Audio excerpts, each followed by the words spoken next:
Ladies and gentlemen, please welcome again Senator Norm Coleman and Matt Brooks.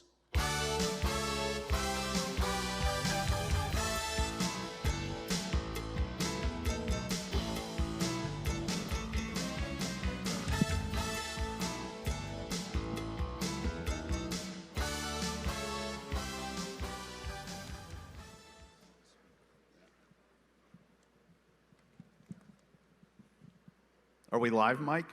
Mark, are we live? Isn't technology great? Oh, there's the speaker right there. There we go. Are they going to see him behind us? Oh, we got him. We're all set. Yep. Big hand for Speaker of the House, Mike Johnson. Great to see you.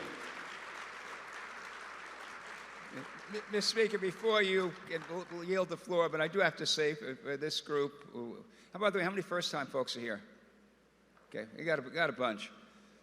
When the Speaker became Speaker, the very first thing that he did, publicly did, was come to the RJC in Las Vegas, shortly after the October 7th nightmare. And I will say this: the love for Israel is part of it's in his core, it's his soul, and he has demonstrated that each and every day, each and every time when an issue arises. He's been in the right place because he loves the Jewish people and the U.S.-Israel relationship. For that, Mr. Speaker, we say thank you. Yes. Yes. And if I could add to that just real quickly, Mr. Speaker, if I could just add to that, like our children, we don't have any favorites, but I will say that having done this and been in this chair for quite some time, as has Senator Coleman, we have been fortunate to have in the history from Speaker Gingrich to Speaker Ryan to Speaker McCarthy, an entire group of amazing speakers who have been incredibly pro-Israel. But I will tell you, Mr. Speaker, you have redefined what it means to be pro-Israel at a critical time, not just pro-Israel, but also standing up to anti-Semitism and standing shoulder to shoulder with the American Jewish community. And we are very grateful for that. Well, Matt, Norm, thank you so much. Thanks to the Republican Jewish Coalition. I wish I could be there in person. I can't abandon my post here at the Capitol during the Schumer shutdown. Y'all know the problem. But I will say the RJC has always had a special place in my heart, always will be.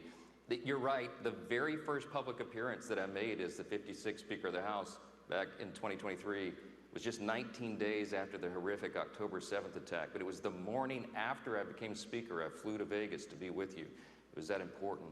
And it's my great honor to join you once again and to stand with you as always and to stand with Israel and to finally proclaim together that peace is on the way in Israel and the hostages are home. And yeah.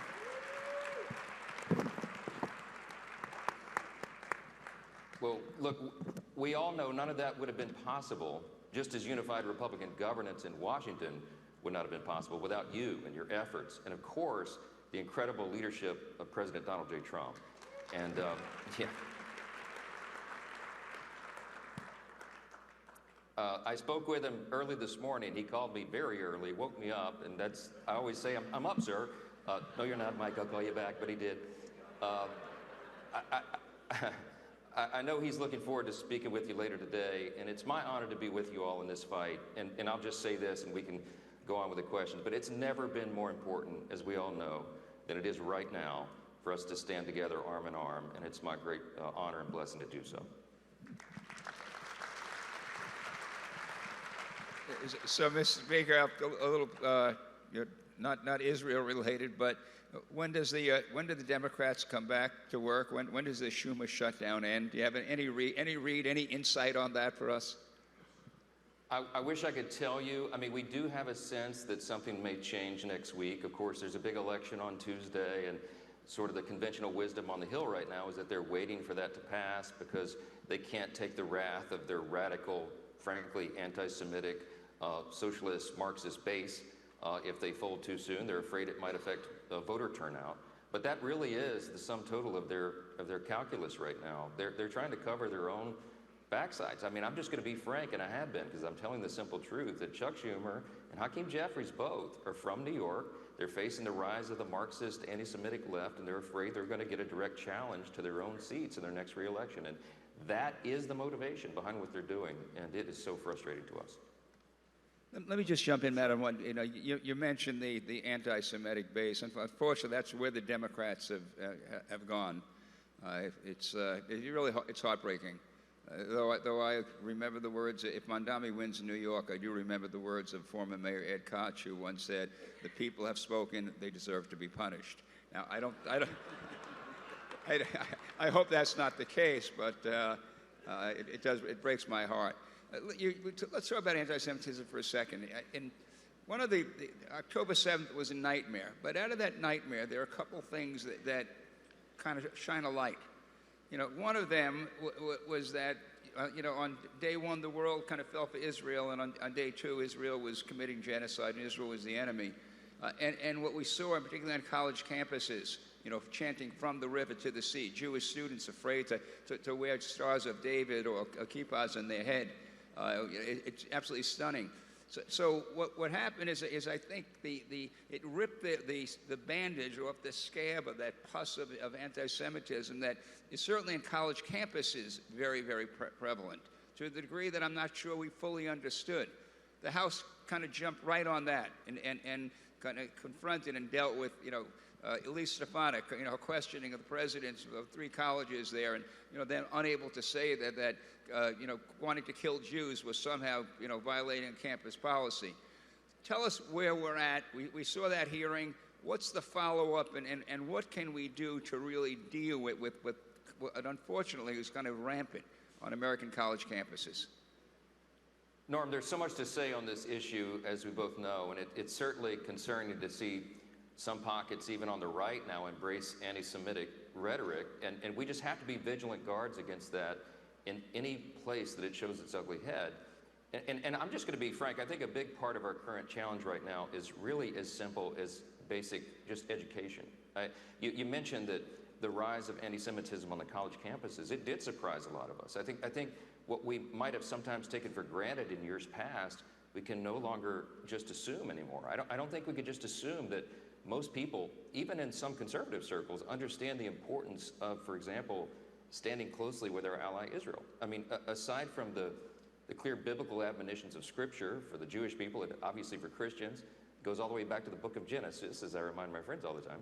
And aside from the morality of Americans standing on the side of civilization over barbarism, as Bibi Netanyahu says, there are obviously very practical and pragmatic reasons for our nation to support the only stable democracy in the Middle East.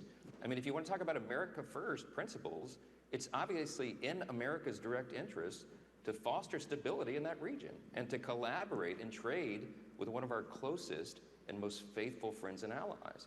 Now, with regard to the rise of anti-Semitism, it's education as well. I mean, here in our country, I've tried to use my voice as speaker for good to condemn that everywhere that it pops up. And I think everybody can see this as a problem that's now saturating, certainly, the progressive far-left movement, more than anywhere else in American politics. And we have to confront that directly with clarity, consistency, and conviction.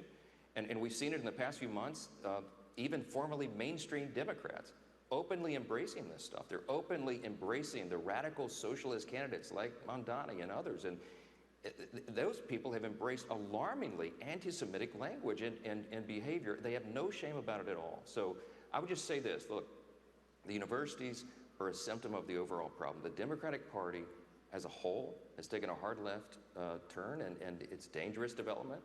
And I just think that we've got to stand with truth in the face of that.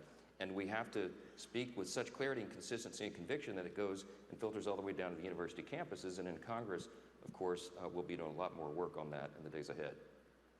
Well, Mr. Speaker, if I could build on that for a second, and I would like to share just very briefly a little anecdote to underscore so people can understand the true commitment that you have. So we were on an RJC trip during the days of the Biden administration after October 7th. We were in Israel. We were meeting with Prime Minister Netanyahu. He had literally just gotten word at that moment that the Biden administration was withholding arms that Israel desperately needed to prosecute the war in Gaza and to ultimately to do what it took to get our hostages back.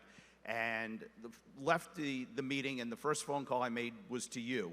And you said, that's outrageous, it's unacceptable. And then you got the chairman of the House Armed Services Committee and other key members of the leadership. You said you were seeing President Biden later that day at a Holocaust Remembrance event. You stepped right into the breach. I know you called Prime Minister Netanyahu.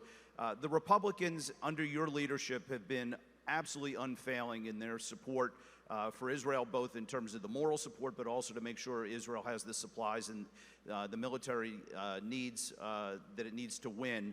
Now that the war is over, we have a memorandum of understanding between the United States and Israel that's due to come up and to be debated.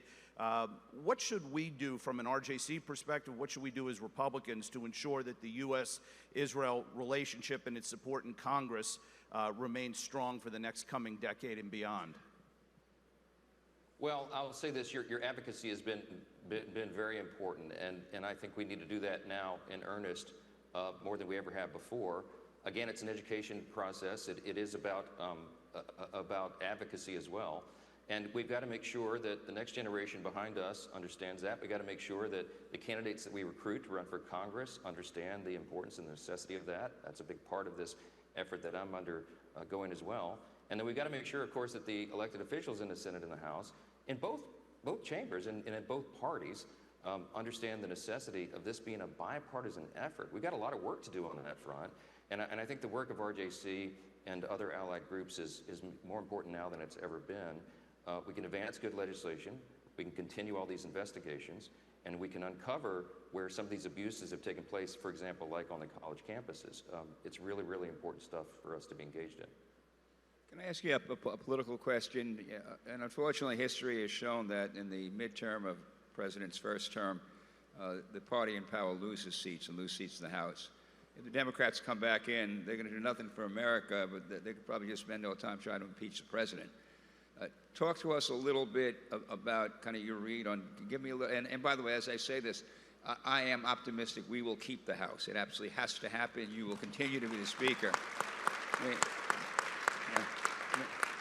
A Democrat agenda of support for Hamas, boys and girls sports, open borders, and defund the police should not be very popular with Americans. But give us a read on kind of how you're seeing the midterms play out, and kind of tell us where we should be focusing our efforts and our energies. Thank you for asking that question. It is the most important one right now, certainly among the most important. I want to thank RJC, obviously, for helping us win the House, the Senate, and the White House in 2024. We could not have done it without your help, and thank you for that, sincerely. What happened in 2024 was very interesting, and it informs what happens next year in the fateful midterm election. Now remember, we have to defy history to win that House majority. Only twice in the last 90 years has the sitting president picked up seats for his party in that midterm election. The last example was George W. Bush. That was after 9/11, so that one hardly even counts. And before that, the last example I can cite to you is FDR in the 30s. Now, we're the group that defies expectation and makes history, and I'm convinced we're going to do that again this fall. And there's a couple of quick reasons I'll summarize for you. I have a 90-minute slideshow, Norm, but I won't go through it all this morning. But here's the quick summary. We really did experience a dramatic demographic shift in the 2024 election, in part because of your assistance. We picked up a record number of Jewish voters for the Republican Party. They switched and they came to our side. That was a big thing. In a state like New York, for example, it was about a 45% Jewish turnout. In Florida and Nevada and Arizona, the other key states, it really made a difference. We had a demographic shift in many categories like that. Hispanic and Latino voters, Black and African American voters, union workers, you had young people, even suburban women in many places. And I believe those demographics will stay with us in the next election because we are demonstrating for them they made the right choice. Secondly, we have a very favorable election map. Even before the redistricting battles that are currently going on began, we were already in a great position because we have far more Democrats seated today in the House in districts that President Trump won than Republicans seated in Kamala Harris districts, and that'll inure to our benefit. And I think the third reason is the Democrats are flailing. They have no identified leader. They have no platform, no position they can stand for that is palatable. Their entire agenda can be summed up in one phrase: we hate Donald Trump. Well, good luck with that, selling that to voters. You know, that's not exactly a platform.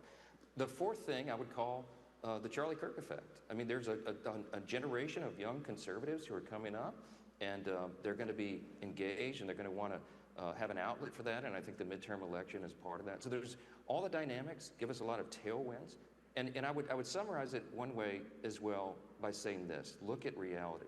Every day when we're coming out and doing the morning press conference on the government shutdown, it is allowing us an opportunity to portray what I call the split screen. On one side, you have President Trump and the Republican Party, all of us together. We are cutting taxes, cutting regulations, reducing fraud, waste, and abuse in government. We've ended the border crisis. We're ending the crime crisis. We have American energy dominance again. We have new trading agreements that are favorable to us for the first time in generations. And President Trump is literally around the world solving wars and conflicts that have been going on for a long, long time. That's on one side of the screen. On the other, what have the Democrats accomplished in the last 10 months when we've been doing all that? They shut the government down. They assaulted ICE officers. They fostered political violence. I mean, the contrast between the two parties has never been more clear than it is right now. And I pray and believe that because of all of our hard work together, we're going to have even more Americans come to our side, and we are going to make history, and we're going to grow the House majority, keep the Senate, and obviously President Trump will have 4 years and not 2. Mr. Speaker, as we like to say, from your mouth to God's ears. And if I could ask the tech team for a second, because I know we had promised your team that we would have a hard stop at 12:45 your time. So I'm going to wrap it up on that point. I will tell you that the Republican Jewish Coalition is not 100% in with you, but we're 1,000% in with you. And we are proud to be standing shoulder to shoulder, not just on the critical issues that are facing our country, but on helping to give you a expanded majority so that your stress level is a little less, and you can actually get some things done without being held hostage to a small majority in the House. I'd like to ask our tech guys, because I would want to say thank you, but before I do that, I'd like you to bring up the House lights. I'd like the jib operator so the Speaker can see what I know will be an enthusiastic standing ovation when we say that we are grateful for you. Mr. Speaker, we love you. We are honored by your friendship.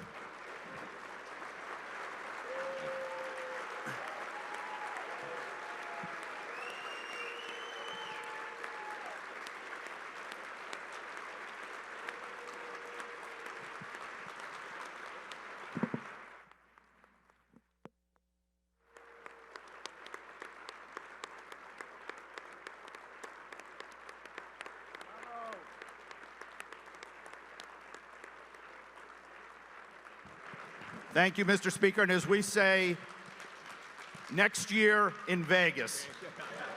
I'll be there. I'll be there. Thank you. Thank you.